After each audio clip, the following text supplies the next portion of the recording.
আসসালামু আলাইকুম এভরিওয়ান। তো আজকে আমরা 10.6 এর প্রবলেমগুলো সলভ করব। মূলত 10.6 এর প্রবলেমগুলো হচ্ছে ডেফিনিট ইন্টিগ্রাল ক্যালকুলাস, বা এটাকে আমরা বলতেছি হচ্ছে নির্দিষ্ট যোগজ। মূলত এখানে আমার ইন্টিগ্রেশনে প্রবলেমগুলোয় লোয়ার লিমিট এবং আপার লিমিট দেওয়া থাকবে। আমাকে লোয়ার লিমিট এবং আপার লিমিট থেকে আমাকে নির্দিষ্ট এরিয়ার ক্ষেত্রফলটা বের করতে হবে, ঠিক আছে? তো আমরা 10.6 এর বেসিক কিছু কথাবার্তা প্রথম ভিডিওতে আমরা 10.6 পার্টেতে আমরা আলোচনা করছি। তারপরে একটু বলে নেই, সেটা হচ্ছে যে ধরেন আমার কাছে একটা ফাংশন আছে, এই একটা ফাংশন ধরে নিচ্ছে আমার f of x is equals to x cube plus 1 divided by x square plus 1, এরকম একটা ফাংশন দেওয়া আছে। তো এই ফাংশনের আমাকে বলতে হবে যে এইখান থেকে এতটুকু অংশের ক্ষেত্রফলটা কত। তো আমার এটা হচ্ছে আমার x1 ধরে নিলাম হচ্ছে 5 আর x2 ইজ ইকুয়াল টু ধরে নিচ্ছি 10। তাহলে আমার কোশ্চেনটা দাঁড়াবে কীভাবে? কোশ্চেনটা দাঁড়াবে হচ্ছে integration of limit lower limit 5 থেকে আপার লিমিট 10 পর্যন্ত, এবং এফ অফ এক্স হচ্ছে x cube plus 1 divided by x square plus 1 into dx. তাহলে হচ্ছে কেন এখানে ডিএক্স ইউজ করলাম? ডিএক্সটা হচ্ছে আমার উইথ রেসপেক্ট টু এক্স, ঠিক আছে? এই যে x1 এর লিমিট এখানে দেওয়া আছে, এই জন্য আমরা হচ্ছে এখানে ডিএক্সটা ইউজ করলাম, ঠিক আছে? এটা সহজভাবে বোঝানোর জন্য আর কি বললাম, ঠিক আছে? তাহলে আমরা যেন কোশ্চেনটাকে খুব সহজভাবে বুঝতে পারি। তাহলে আমার এখান থেকে এতটুকু অংশে পারফেক্ট, একদম পারফেক্ট আমার এরিয়াটা বের হয়ে চলে আসবে, ঠিক আছে? তো আচ্ছা, এখন এইখানে যদি আমার লিমিট থাকে, তাহলে লিমিটটার যে থিওরিটা ছোট্ট একটা জিনিস, সেটা হচ্ছে ধরেন এখানে আমার x1 আর এখানে হচ্ছে x2 আছে, আর এটা হচ্ছে আমার f of x into dx. তাহলে এই ধরনের প্রবলেমগুলো সলভ করার ক্ষেত্রে আমরা হচ্ছে লিমিটটাকে বাদ দিয়ে প্রথমে আমরা মানে সুবিধার জন্য আর কি লিমিটটাকে বাদ দিয়ে আমরা এফ অফ এক্সের আগে আমরা ইন্টিগ্রেশনটা করে নেব। তাহলে integration of f of x dx যদি ধরে নিচ্ছি জি অফ এক্স হয়, ঠিক আছে? এরপরে আমরা হচ্ছে লিমিট দেব। আগে হচ্ছে আমরা 10.1 থেকে 10.5 পর্যন্ত যেভাবে প্রবলেমগুলো সলভ করে আসছিলাম, ঠিক একইভাবে কি করতে হবে, মানে ইন্টিগ্রেশনটা করতে হবে। করার পরে আমি যে রেজাল্টটা পাবো সেটার উপরে আমরা হচ্ছে এরকম একটা থার্ড ব্র্যাকেট ইউজ করব, ঠিক আছে? তাহলে x1 থেকে x2। তাহলে এবার আমরা হচ্ছে এই থার্ড ব্র্যাকেটের ক্লোজ যে ব্র্যাকেটটা আছে সেটার নিচের অংশে x1 লিখবো আর উপরের অংশে আমরা হচ্ছে x2 লিখবো। এরপরে যেটা করব সেটা হচ্ছে এই x2টা এই x এর মধ্যে বসাবো আগে। তাহলে জি অফ x2, দেন সূত্রের মাইনাস হচ্ছে দেন তারপরে হচ্ছে এই x1টা এটার মধ্যে বসাবো, x এর মধ্যে বসাবো, তাহলে ফাংশনের মধ্যে বসাবো একটি। তাহলে হচ্ছে জি অফ x1, এটার পর ক্যালকুলেশন করলে যে রেজাল্ট হবে সেটাই হচ্ছে আমাদের কাঙ্ক্ষিত ফলাফল, ঠিক আছে? তাহলে আমরা আর কথা না বলে আমরা হচ্ছে 10.6 এর প্রথম প্রবলেমটা স্টার্ট করি। আচ্ছা, আর এখানে আমি কতগুলা বইয়ের রাইটারের নাম লিখছি ম্যাথমেটিক্সের, তো আপনারা চেষ্টা করবেন অন্তত পক্ষে এই 4টা রাইটারের প্রবলেমগুলো হচ্ছে গো থ্রু করতে, যে তারা তাদের প্রবলেমের প্যাটার্নগুলো কীরকম এবং আপনি প্রবলেমগুলো ধরতে পারতেছেন কিনা, ঠিক আছে? এই 4টা রাইটারের প্রবলেমগুলো অন্ততপক্ষে সলভ করেন। আমি জাস্ট শুধু এসিও আহমেদ স্যারের প্রবলেমগুলো সলভ করে দিচ্ছি, যেন আপনারা অসীম কুমার, কেতাবুদ্দিন, আফসারুজ্জামান স্যারের বই এখন আছে কিনা জানি না, আমাদের সময় ছিল এবং যথেষ্ট ভালো, সেই সময়ের হিট। কেতাব স্যারের প্রবলেমগুলো মাস্ট সলভ করবেন, ঠিক আছে? আচ্ছা, তাহলে 1 নাম্বারটা একদম ইজি একটা প্রবলেম দিয়ে স্টার্ট করি। ইন্টিগ্রেশন অফ লিমিট 0 থেকে 2 পর্যন্ত, তা হচ্ছে 5 into x to the power 4 into dx. তাহলে এখন এখানে আমরা লিখবো এখানে integration of 5x to the power 4 into dx is equals to কি লেখা যায় 5, তারপরে integration x to the power 4 dx is equals to, তারপরে এখানে কি হবে, তারপর এখানে হচ্ছে 5x to the power 5 divided by 5, ঠিক আছে? তো এখানে আমরা আর হচ্ছে ওই সিটি দিব না, অতএব ইন্টিগ্রেশন অফ 0 থেকে 2 পর্যন্ত 5 x to the power 4 into dx is equals to, তাহলে এটা কাটাকাটি চলে যায়, তাহলে হচ্ছে x to the power 5, দেন উপরে আমার 2, নিচে হচ্ছে 0। তাহলে এখন x এর জায়গায় 2 বসাবো, 2 to the power 5, then minus 0টা x এর জায়গায় বসাবো, তাহলে হচ্ছে 0 to the power 5 is equal to 2 to the power 5। এটাই হচ্ছে আমাদের অ্যান্সার, ঠিক আছে। তো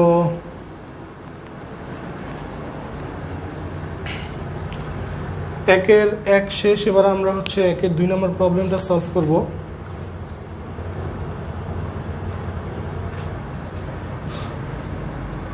সরি হ্যাঁ ঠিক আছে।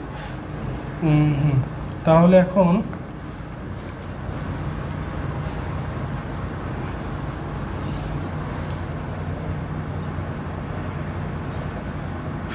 একের 2 নম্বরটা বলতেছে যে integration of 1 lower limit 1 upper limit হচ্ছে 2, তারপর হচ্ছে x square minus 1 divided by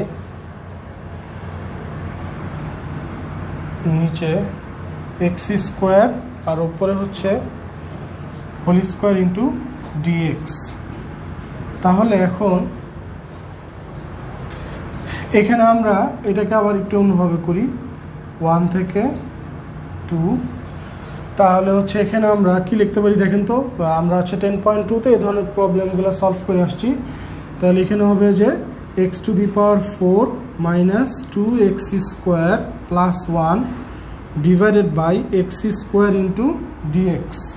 আমি এখন এভাবে করতেছি, ঠিক আছে। তারপর হচ্ছে 1 থেকে 2, তাহলে হচ্ছে এখন এক্স স্কোয়ার লসাগুটাকে যদি ভাঙাই দেই, তাহলে x to the power 4 divided by x square minus 2 plus 1 by x square, ঠিক আছে। তারপরে হচ্ছে ফার্স্ট ব্র্যাকেট দিলাম ইন্টু ডিএক্স। তাহলে এখন আমি কি করতে পারি, ডিএক্স আর ইন্টিগ্রাল সাইনটাকে উভয় পাশে ডিস্ট্রিবিউট করে দেই সব জায়গায় সবগুলো টার্মের সাথে। তাহলে এখানে x square into dx minus 2 যেহেতু কনস্ট্যান্ট, তাহলে হচ্ছে 2টাকে ইন্টিগ্রেশন সাইনের বাইরে দিয়ে দিলাম 2, আর এখানে 1 into d x plus integration of 1 to x to the power minus 2 into d x, ঠিক আছে। তারপরে আমরা কি লিখতে পারি এখানে, x cube divided by 3 to the power, মানে হচ্ছে লিমিট বসাবো এখন, আপার লিমিট 2 লোয়ার লিমিট 1। তারপরে এখানে minus integration of x into dx হচ্ছে, ইন্টিগ্রেশন অফ ডিএক্স হচ্ছে এক্স, তাহলে হচ্ছে 2, আর এখানে হচ্ছে আমার 1। আচ্ছা আমি এগুলো মুছে দিচ্ছি। তারপরে হচ্ছে আমার plus x to the power minus 1 divided by minus 1, তাহলে এখানে আমার হচ্ছে 2, আর এখানে হচ্ছে আমার 1। তাহলে এখন 2টাকে একবার এক্সের ভিতরে বসাই, তাহলে 2 কিউব ডিভাইডেড বাই 3, আপনি চাইলে 3টাকে সরায়ও আনতে পারেন, ঠিক আছে। আমি এইভাবে, আচ্ছা দুইভাবেই দেখাই, মাইনাস এবার 1 to the power 3 divide by 3, তাহলে 1 to the power 3 divide by 3। তো এই জিনিসটাকে এইভাবে না লিখে আপনি চাইলে ব্র্যাকেট, মানে যেটা কনস্ট্যান্ট ভ্যালু সেই কনস্ট্যান্টটাকে আপনি সরাই ফেলতে পারেন। এটা হচ্ছে আমার কনস্ট্যান্ট, ঠিক আছে। তাহলে এখন এখানে তাহলে আমি যদি 1/3 লিখি, তাহলে হচ্ছে 2 to the power 3 minus 1 to the power 3 মানে 1, ঠিক আছে। এরপরে হচ্ছে আমরা এখানে তো কোনো কনস্ট্যান্ট নাই, তাহলে মাইনাস 2, তারপরে কি লিখব, মাইনাস 1, ঠিক আছে। তারপরে হচ্ছে এখানে আমরা কি লিখবো, যেহেতু এখানে -1 আছে, তাহলে মাইনাসটাকে সরাই ফেলি, তাহলে মাইনাস 1 ডিভাইডেড বাই এক্স, ঠিক আছে।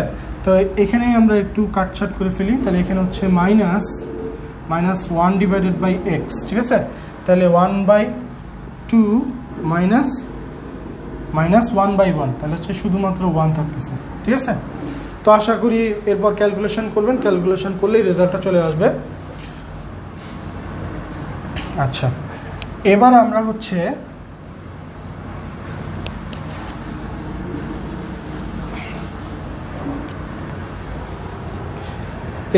আমরা 1-এর 3 নাম্বার প্রবলেমটা সলভ করব। মূলত 10.6 কিন্তু 10.1 থেকে 10.5-এর কম্বাইন, আর কিচ্ছু না। ঠিক আছে, আমাকে এখানে বলতেছে 2 থেকে 3 dx divided by x minus 1 into root over of x square minus 2x। ওকে, এখন এখানে আমার হুট করে কোনো সিদ্ধান্ত কিন্তু নেওয়া যাবে না। ঠিক আছে, যদি কোশ্চেনগুলো ভার্সিটির এক্সাম হয় তখন আমাকে একটু ঠান্ডা মাথায় চিন্তা করতে হবে যে অঙ্কটাকে কিভাবে অপটিমাইজ করা যায়। কি বলতেছি, অঙ্কটাকে কিভাবে অপটিমাইজ করা যায়। এখন আমাকে প্রথম থেকে চিন্তা করে আসতে হবে যে আমি যেহেতু এটা ভার্সিটির কোশ্চেন বা হচ্ছে বুয়েটের কোশ্চেন, তা আমাকে প্রথম থেকে চিন্তা করতে হবে ক্লাস 1-এ, ক্লাস 2-তে, ক্লাস 3-তে, ক্লাস 4-এ, ক্লাস 5-এ, ক্লাস 6-এ এরকম ধরনের কোনো অঙ্ক দেখে আসছি কিনা, ক্লাস 7-এ এরকম ধরনের কোনো অঙ্ক দেখে আসছিলাম কিনা, ক্লাস 8-এ, ক্লাস 9-এ, ক্লাস 10-এ।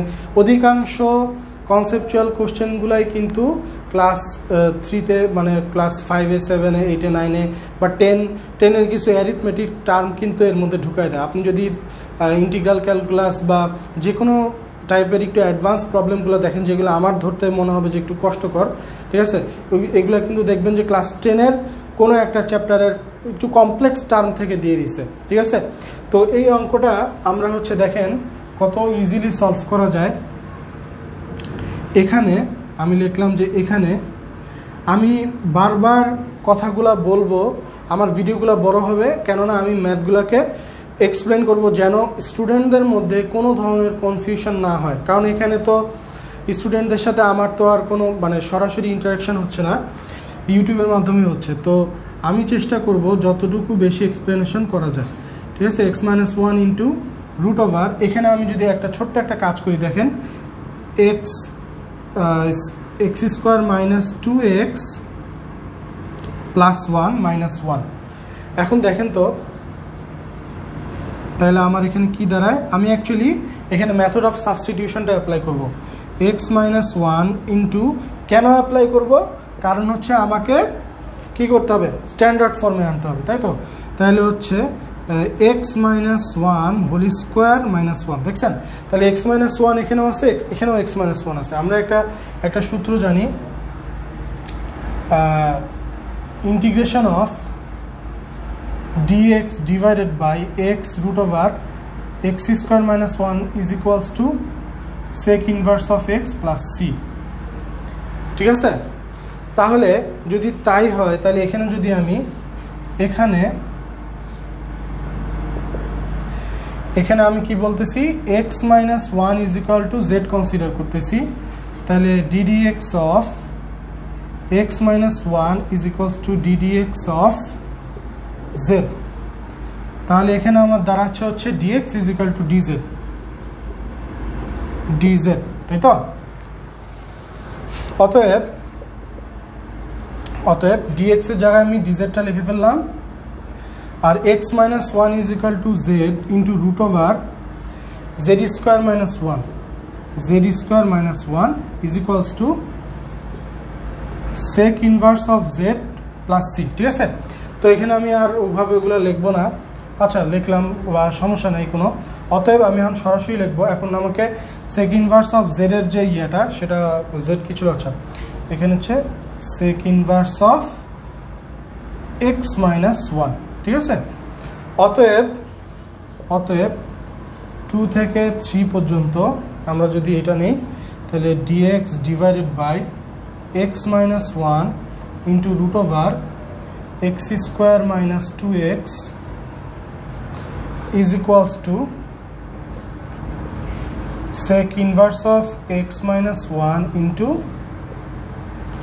তাহলে এখানে হচ্ছে 3 আর 2। ঠিক আছে, তাহলে আমার এখানে দাঁড়াচ্ছে sec ইনভার্স অফ 3 মাইনাস 1 এখানে 3 আচ্ছা লিখিয়ে দিই 3 মাইনাস 1 দেন সূত্রের মাইনাস দেন আবার এইটা sec ইনভার্স অফ 2 মাইনাস 1 ঠিক আছে এটাই হচ্ছে আমার রেজাল্ট এখানে sec inverse 2 minus sec inverse 1 হয়ে যাচ্ছে তো দেখছেন এখানে আমার কিন্তু জাস্ট একটা ছোট্ট একটা টুইস্ট আচ্ছা এবার আমরা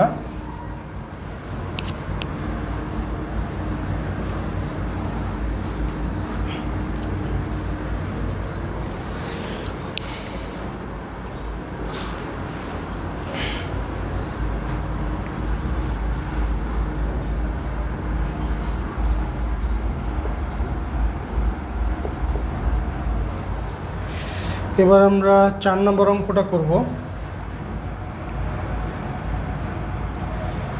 4 নম্বর অঙ্কটা অনেকবার বোর্ডে আসছে সেটা হচ্ছে যে integration of lower limit 0 upper limit 3 minus 2x plus x square into dx আচ্ছা এখানে কিন্তু তেমন কিছুই না ঠিক আছে আমি যদি এভাবে করি 3 dx মাইনাস 3 এই টুটাকে বাইরে রাখলাম x dx তারপরে হচ্ছে 0 থেকে 3 x স্কোয়ার dx ঠিক আছে তাহলে এখানে আমার কি দাঁড়াচ্ছে 3x 30 minus 2 x square by 2 30 plus x cube divided by 3 30 এই ঠিক আছে আচ্ছা আচ্ছা এবার আমরা হচ্ছে 2 এর ম্যাথগুলো স্টার্ট করব 2 এর ম্যাথগুলো হচ্ছে 10.5 এর প্রবলেমগুলোর অনুরূপ ঠিক আছে তো 2 এর ম্যাথ হচ্ছে integration of u v dx formula দিয়ে আমরা সলভ করব তো 2 এর অঙ্কগুলো আমরা স্টার্ট করি